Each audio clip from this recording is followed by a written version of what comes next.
Hello everyone, welcome to a new episode of It's Easy to Like Anime. I'm your host, Michael Damiani, and once again I'm joined by Ben Moore. Hey! Michael Huber. Shadow Clone Jutsu!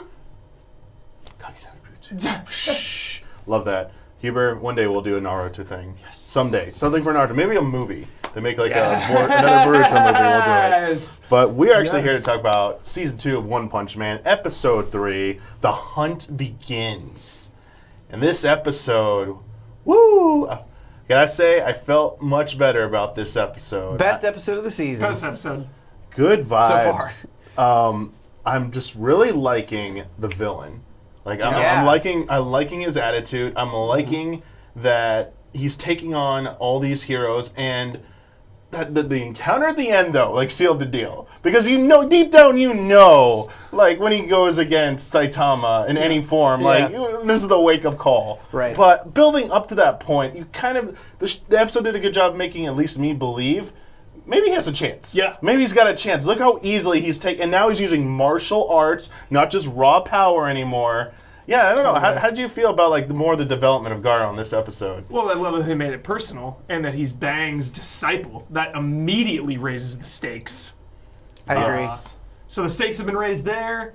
The stakes have been raised with him being pretty much like they described a hero hunter-killer because he targets the weak points. It's not just raw power and rage like a monster. It's specifically to counter other humans. Yes. So he feels extremely threatening while also having the relationship with some of the other heroes. Which is awesome. I've said this the last two episodes, and I still feel like it's true, where like they really are nailing the structure for me a lot. Yeah. Where, like you said, I thought it was a great point that you brought up, where they kind of give us a backstory, like, oh, he's connected to this character, that's really cool. And then you get this great battle where he kind of uses the honor of the heroes against them. And what I thought was probably the best fight scene of the season so far. Definitely. And then you get this little interaction with the kid. You get some more development of him being fascinated with the monsters. Bang. And then, like, man, it all wraps up with just Saitama shitting on him. And it's like, it put just enough in each pot that, yeah, I totally agree with you, Damiani. It made Garou was already interesting, but now, like, I'm really glad you brought that up really quick, because the scene with the kid on the bench to me is extremely important, because it shows that he's not just a psychopathic killer. He's like sitting on a bench talking to a kid. He doesn't like harm him in any way. He's like kind of being a jerk to him, but it definitely added another layer to his character by him not just, you know, taking his book and like hitting him or something. Yeah. Right. I really love how they compared him to the Deep Sea King, and they were like, hey, here's this reference point. Is he harder or less hard than the Deep Sea King? Because up until this point, that was kind of the most elaborate fight that we've seen. I guess you could argue like the alien at the end, but that was really a villain in season 1 that I felt like was around longer, was more complex. We had more people interacting with them, and so to kind of compare it to that, I thought it was just like a good anchor point to kind of like frame Garou in our minds, which I really, really liked. Yeah, I like that point about him still having humanity, because we see more of the backstory. We see that he was a student at a dojo, at Silverfang's dojo, and gets kicked out essentially. And I'm kind of getting the vibe that it's like a reverse Saitama arc. Because Saitama was like down on his luck, couldn't find a job, and said, I'm just going to like train and become strong and stuff. And inexplicably, we still don't know why he's so strong. It's not because of his training regimen, but it was this like kind of his fold where someone who was on their luck because other people were mean to him. Like he got kicked out. They saw he was like seen as kind of like a bad person. And he wouldn't trade hard, but he's got like, it's like the Naruto and Sasuke thing, dude. When like Naruto thinks like, what if Sasuke had friends around him like I did? I could have ended up like that, or Gaara too. He's like, Gaara could have been like me if I didn't have friends to pick me up. I was like, I was a bad kid and stuff. And Totally. I feel like we're getting kind of like that trope there, that kind of fold. I don't know if it's going to come to fruition, but I get that vibe. Bonds. Got some bonds going there, but at the same time. Yeah, that conversation, just like he's clearly not this like out of control rabid monster that we saw in the previous episodes, where he just straight up wanted to murder everyone at the Hero Academy or Association. Sorry, Hero Academy. Not yet. Not yet. And something that I think season 2 has for me over season 1 is, as cool as I thought some of the villains were, and as humorous some of the interactions were, I didn't really care about any of the villains. Oh yeah. I wasn't really invested in knowing a lot more about them, and the show never really gave me a lot to dig into, whereas Garou here, like, I want to know. I'm way more invested in him and this arc on the villain side than I was with anything else in season 2 and in season 1. Totally. Like I like that point, and your point on structure like definitely nails it, because the last season 1 was more of a monster of the week type thing. Was. Yeah. And from the get-go here, we are building up towards something. And he keeps talking about him like, I'm going to get stronger. Yeah, like what the hell is he saying? Yeah, like does pain make, is that his power? Like pain makes him more, like we have no idea. Yeah. And it's like he wants to like encounter, he's seeking out everyone, and it doesn't matter if he gets hurt or whatever. Yeah. But he just I wants also to fight. like that those other villains, those not side villains, but not Saitama and Genos, like Golden Ball and the mustache guy, that they didn't just immediately get destroyed. That they actually put up a fight, that they did something, that they had powers that felt worthwhile. Like, that little bit of back and forth, I think, made that fight so much more engaging. Totally. And that they were in season 1 for just a we got to see characters. Because I was worried that a lot of the heroes in season 1 who weren't like S or above, or like they had a lot would just be tossaways. Yeah. And they were both in the same scene together, Super fighting cool. against that like tentacle monster or whatever that they can't take down, and now they're back again. Yeah. But you're like, whoa, they couldn't even beat that monster last time. Do they have any chance in this one? But still nice to show them like have screen time and stuff. Like that's definitely. I like shows that don't forget their characters. Just introduce something and then drop it and forget it completely. Right. Really glad Tank Top Master lived because he's hype as hell. Yes. Love his fighting style, obviously. When he said, like, you're right, like, that's not why I put on the tank top or something to that effect, was so good. Like, honoring this tank top. Just, man, I feel like this show, it's not constantly trying to crack a joke, right? It's not constantly trying to be funny. But when it goes in, it lands it so hard. It's just like this brief little jab that works. Would you be upset if Saitama was, like, somehow cheating to be so strong? Like, if he drank a potion or something. Like, what if the reason for his strength is something like, well, I was just born like this, or like, well, I took a medicine when I was a kid and now I'm strong. Like, I kind of hope they never reveal how he gets his power, honestly. Well, I feel like they did, where they're like, no, he just did these basic exercises super hard. And I hope it's that, because it would go against it would go against like the humor and everything we know about Saitama, and also like his whole interaction with like King, for instance, or with the Deep Sea King and not taking credit.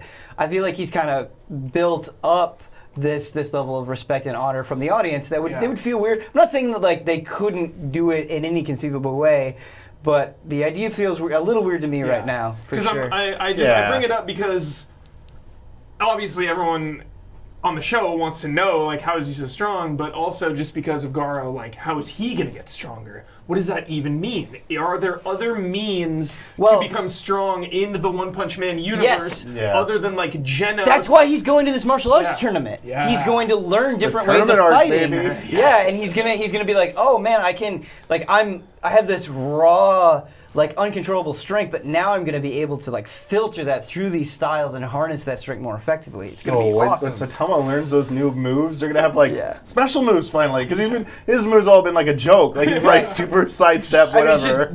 Serious punch, final move. Sidestep, blurry.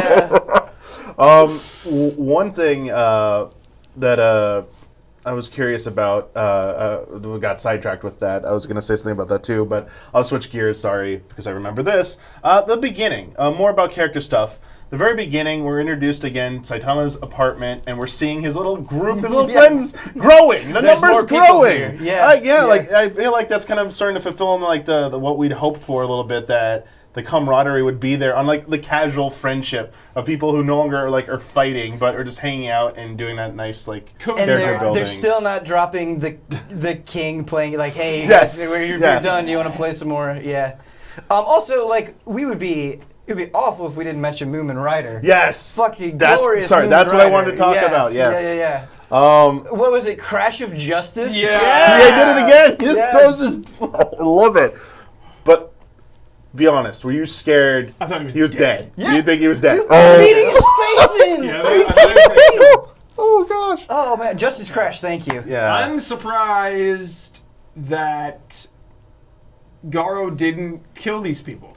Yeah, I want to know why. That's the question. Are you? Yeah. He's not actually murdering anyone. He's just beating them to a pulp, and they're recovering. Did he murder them when he first came on the scene? No, he didn't. He's because he mentioned to that guy. He was like, "Hey, I left you within an inch of your life." Okay. Yeah. Because he originally thinks so because of how badly sliced him up and stuff. It's like the villains. Did he murder the villains in that episode? I don't think he did. Okay.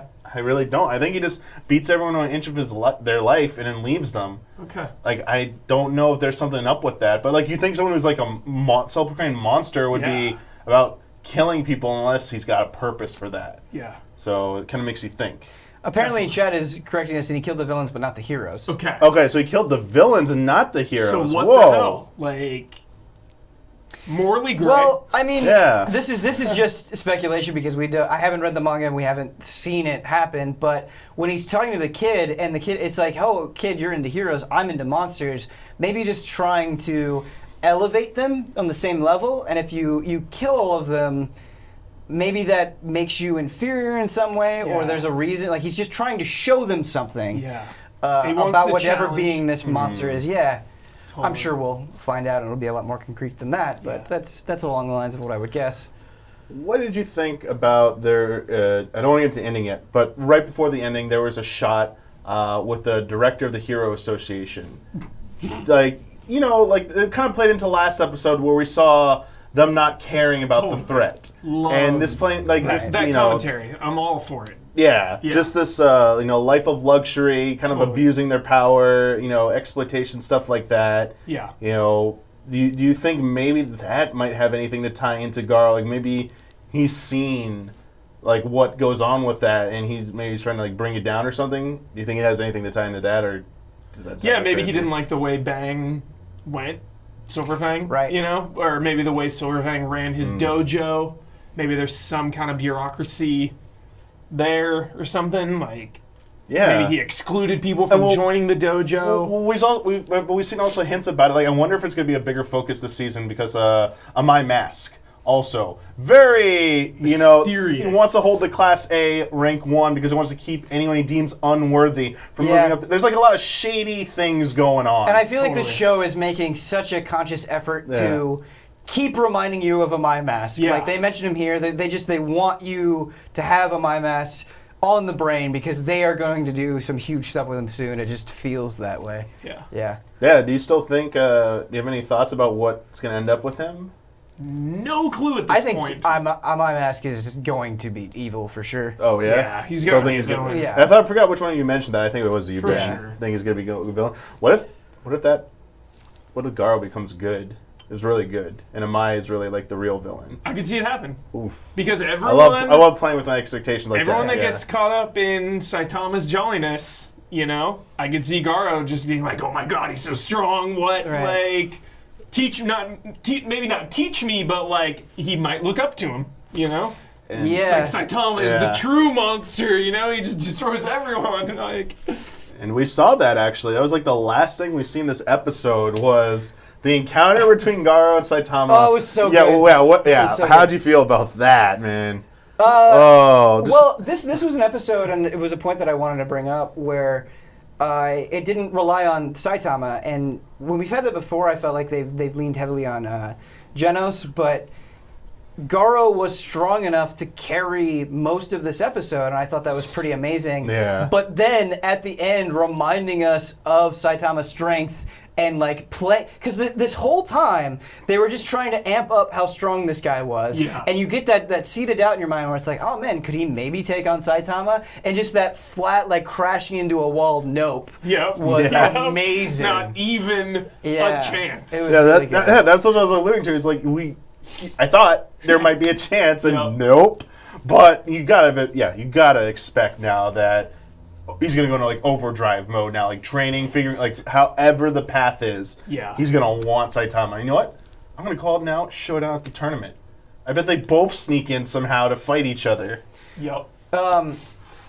I wonder, because Garou obviously looks up to monsters, and I feel like that kind of idolization is something that Saitama can understand.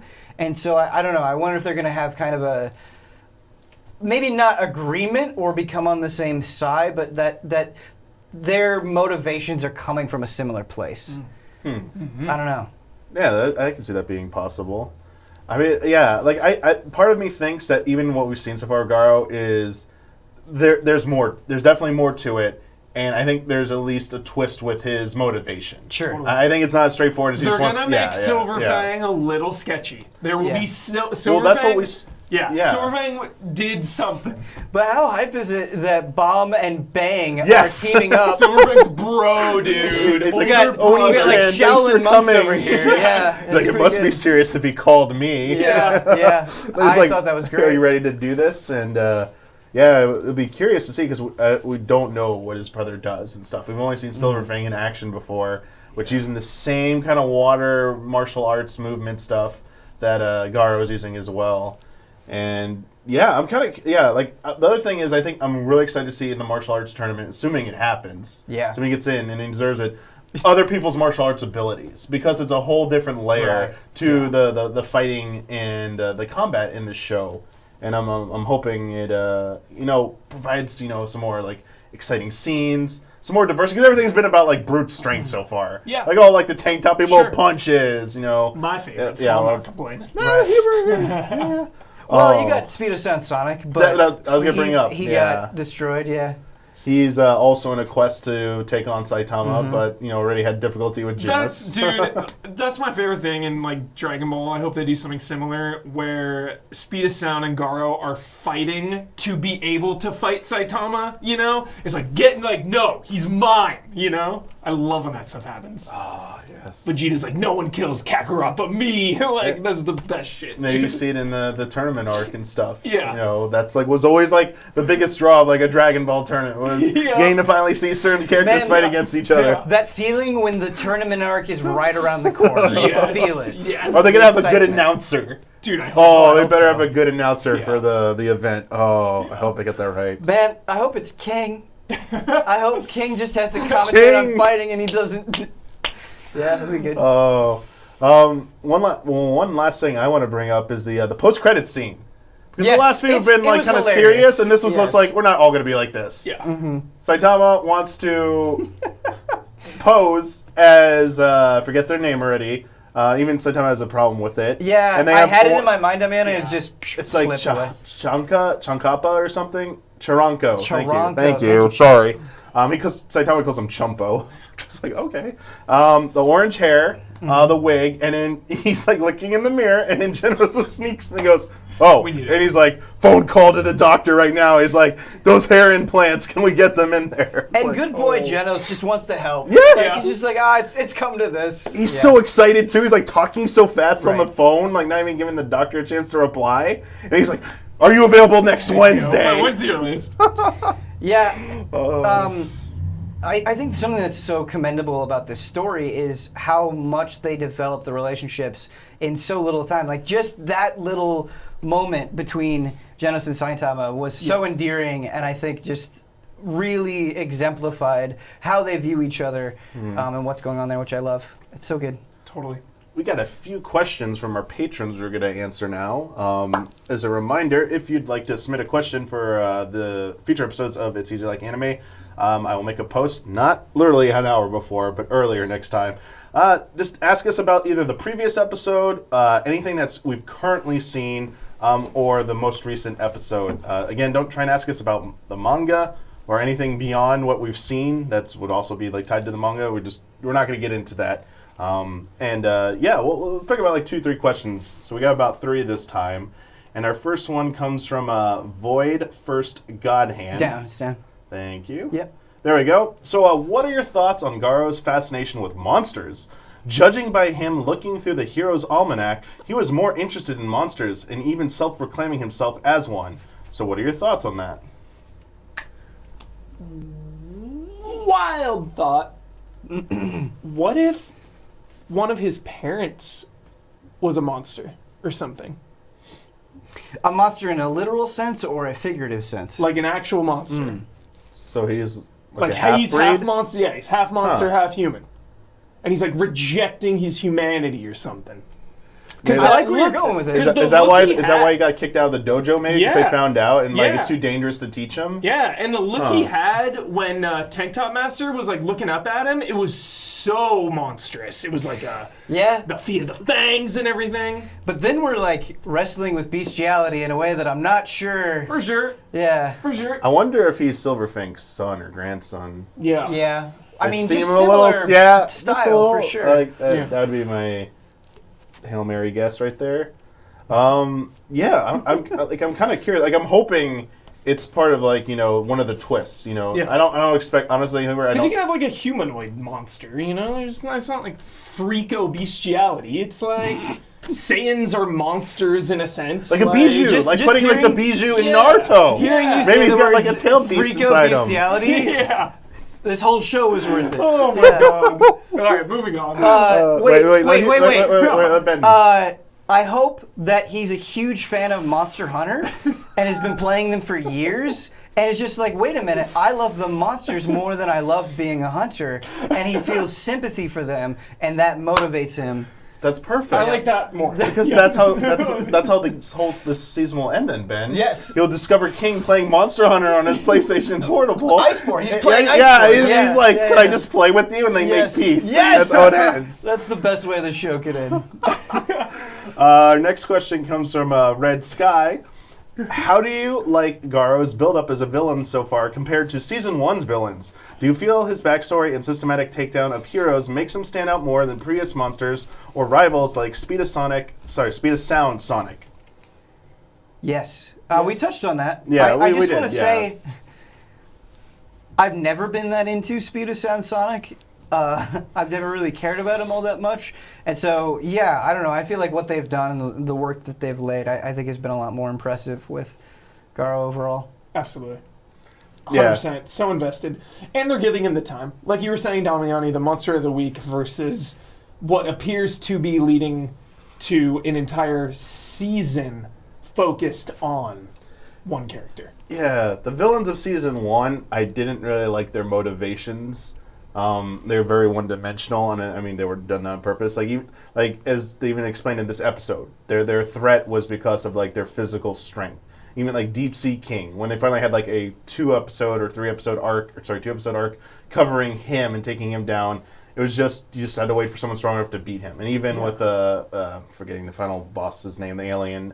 Yeah. I just refer to him as the alien. Yeah, I know the name. with the best probably fight scene in there with a cool animation. Yes. Boros, right? Thank you. Boros. There Thank you go. I thought it was B-U-R-O-S, but thank you, Boros. Nice job, Chad. It was the same thing. It's just like cliche and wasn't very interesting. And while there's still some tropes going on here, obviously it's still shonen. There is I do see potential there from everything both of you have discussed and that we've discussed so far. There are hooks there. And I expect it, especially with this show's pedigree from last season in terms of writing and where it went and how it's kind of like a comedy making fun of the tropes themselves. Yeah. I feel like it's going to lead to payoffs. Sure. So, yeah. And I like that. anything else? Oh, okay. Our final question comes from, I always pronounce this wrong, Ben. Is it I say Emhi. Emhi, 1, 2, 3, because I always say me, I hope 1, 2, that's 3. right. I love this question. But hello, allies. Just a small question. If you had an anime figure of any hero in One Punch Man Season 2 on your desk, which one would it be? Thanks for the hard work, Allies Chan. I think I know Hubers. Without a doubt, like loincloth. That's what I was going to say. It's just, Yeah. super duper loincloth. What was his name? Heavy metal loincloth. Heavy metal I loincloth. think. Yes. Yeah. Yeah, heavy metal loincloth. That is a great answer. Moomin Rider, I think, would be another excellent one. Definitely. I am going to go with.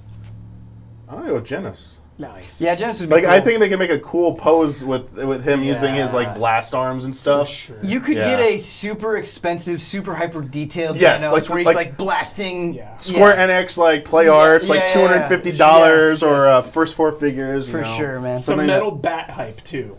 from chat. Well, we're going to apparently see Metal Bat next episode. Metal Bat. Well, Metal Bat was in the... Yeah. Oh, we're coming back. Sorry. I'm sorry. Yeah. I'm excited because their attitude was pretty cool. Yes. They're cocky, yeah. A lot of potential there for sure. Definitely going to be some good stuff next episode. This is the name of the episode, Metal Bat. Yeah, love it. Good name. Yeah, are they allowed to use weapons in this fighting tournament? That's gonna. I don't know. We don't know the rules. A lot of heroes are weapon based. We will probably see the rules. They'll probably say if it's part of your abilities or something. Sure. Yeah. Who knows? I think with a martial arts tournament, though. Yeah. Well, don't martial arts also involve certain weapons are allowed? There's just standard no weapons, and there's a weapons division. I really don't have an idea. But I thought martial arts involved different disciplines as well. Cosmic Wolf says that he wants a figure of King playing with a PSP, and that's hard to argue with. Yeah, that's the limited collector's edition, limited to 150 of those. Yeah. That's gonna be good.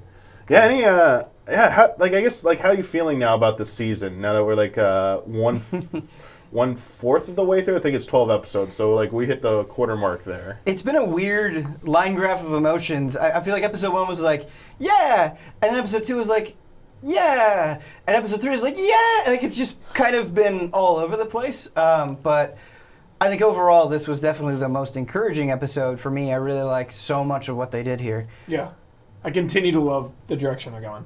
So I'm excited. Yeah, I definitely agree with all of that. Yeah. Any final thoughts before we wrap this up, or? No, I really liked that question about what figure you'd have. Now I'm just picturing the different characters. Now, I want something like that every week. I feel like I shouldn't say this, but I feel like now we have to get a One Punch Man figure to commemorate the show. So we'll have to. Nothing confirmed, but we'll have to look into that maybe. Also, tempering my expectations regarding the tournament because One Punch Man likes to mess with you in that sense. Yeah. So. Right. I was thinking that too. It's going to be something maybe goofy. Yeah. It might not be a traditional tournament. He goes to it and it's just boring, and he's like, okay, I'm leaving. He's like, I don't need to be here, actually. Yeah. Yeah, where he sleeps in and he forgets to go. Exactly. It'll probably be something like that, or it wasn't that important. Yeah. Interesting, too, that they talked about the money that you make, if that's going to be a factor. $3 million. They just kept punching into Saitama's face. He's like, the money. The money, $3 million. Yeah. So, I could imagine the show taking that direction. All of a sudden, he gets all this money, and these freeloaders start hopping on, yo, Saitama, give me some of that. Yeah. This is not a substantive thing to say, but Saitama is just fun to as a word coming out of your mouth. Saitama. It's just fun to say Saitama. It is. Yeah. It's fun to say, and it's fun to hang out with him. It is. Every time he's on screen, it is just a joy. Yeah, I feel like this episode, he doesn't get as much screen time, I feel like. No, he doesn't. So far through this season. Yeah, and this it worked. Yeah. Yeah. I like that. They're not afraid to do that. To go away from their title card. Though he's still sad and salty about his Cape Baldy name. Which I really Silverfang. That's such a cool name. Yeah. Yeah. I love that upsets him. Because it's you feel bad for him, It's not like I like him feeling bad. It's I feel bad that he has this name and he's actually taking it seriously, He's just I want a better name. It's gonna make, when they finally call him One Punch Man, it's gonna be emotional, dude. I wonder if they'll ever call him when they do that. I need them to do the One Punch. It plays like the original theme song. Yes. Be epic. We'll see. Cool. We will be back next week at the same time. We're back on Tuesdays, barring any weird things happening that are out of our power to control. 9:30 Pacific time is when we'll aim to start shooting this or go live with this. Again, if you are $1 and up patron, you can submit questions for us to consider on the episodes of this. And we got 9 more episodes left of this. I don't think I think this will cross over into E3 for 1 week. And if that does happen, there won't be an episode the week of E3. We'll just double up on the week after. That's just how it's going to have to be. Sure. I was thinking about that and I thought, good, bring it up. Dude, how nice would a nice little anime break be during E3 Madness? Wouldn't that be chill? Yeah, just after a press conference, all right, we're just going to sit back and do anime now. Just a quick little... just in an effort of defiance, it's instead of... watching the EA press conference. We're watching episode whatever it is of One Punch Man Season 2. Yeah, there we go. Please join us. Yeah, like Tuesday night, first night of coverage. Yeah. Like Bloodworth's like, all right, what we got? Well, we got to do One Punch Man first, Bloodworth. Quick little anime break. Yeah. Oh, no. All right, that's going to do it. Thank you from all of us here for watching, and until next week. Yatta! Yeah! Oh, I'm so glad you called that out.